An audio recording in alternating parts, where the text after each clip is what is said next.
Hello అండి. ఈ ఈరోజు మా ఇంట్లో రెండో మార్గశిర గురువారం అయితే ఇలా జరుపుకున్నాను. సో, నాకు తెలిసినట్టుగా అయితే నేను చేసుకున్నాను. మా మమ్మీని అడిగి కొన్ని డౌట్స్ ఏమైనా ఉంటే తెలుసుకున్నాను. మేము ఇది రెండో వారం అయితే జరుపుకుంటాం. మాకు నెలగంట పెట్టిన తర్వాత మేము ఇలా మార్గశిర గురువారాలు అయితే చేసుకోము. అంటే పాక్కాయల్ని పూజించడం గానీ అలాంటివైతే మేము చేసుకోము. ఎందుకంటే మాకు నెలగంట తర్వాత మేము ఈ పాక్కాయలు పట్టుకోవడం గానీ పూజించడం కానీ చేయకూడదు. మళ్ళీ ఆ ప్లేస్ అనేది కనిపించకూడదు. సో, ఈరోజు మధ్యాహ్నమే 12 గంటల లోపల పాప్‌కాయలు కదిపించి యథాప్రకారంగా దాని స్థానంలో అది పెట్టేసేయాలి. అదైతే మేము పెట్టేసేయాలి. అండ్ ఈ వారం 4 వారాలు మేము పూజలు మరి ఇంకా అంటే నార్మల్‌గా నైవేద్యాలు పెట్టుకుంటాం గానీ, ఇలా కింద పటం పెట్టి మాత్రం పూజలు చేయము. అండ్ ఈరోజు నేనేమైతే ప్రసాదాలైతే ఈ వారం అయితే నేను ఇలా చేసుకున్నాను.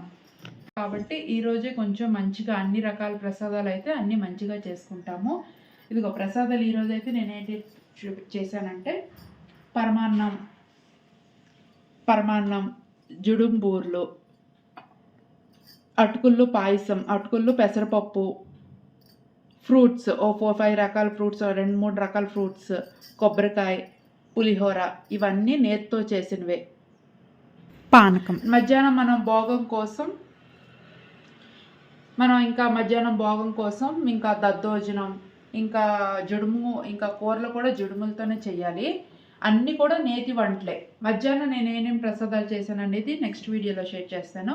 ప్రస్తుతానికైతే నేను ఇవైతే పొద్దున్నకి ఇవైతే అయ్యాయి కాబట్టి ఇవైతే నేను ఇప్పుడు ప్రసాదంగా పెట్టేసి పూజ అయితే కంప్లీట్ చేశాను. నెక్స్ట్ ఇంకా నాకు రామదేవన్ పూజ కూడా ఉంది కాబట్టి త్వరగా అయితే పూజ అయితే కంప్లీట్ చేసేసాను.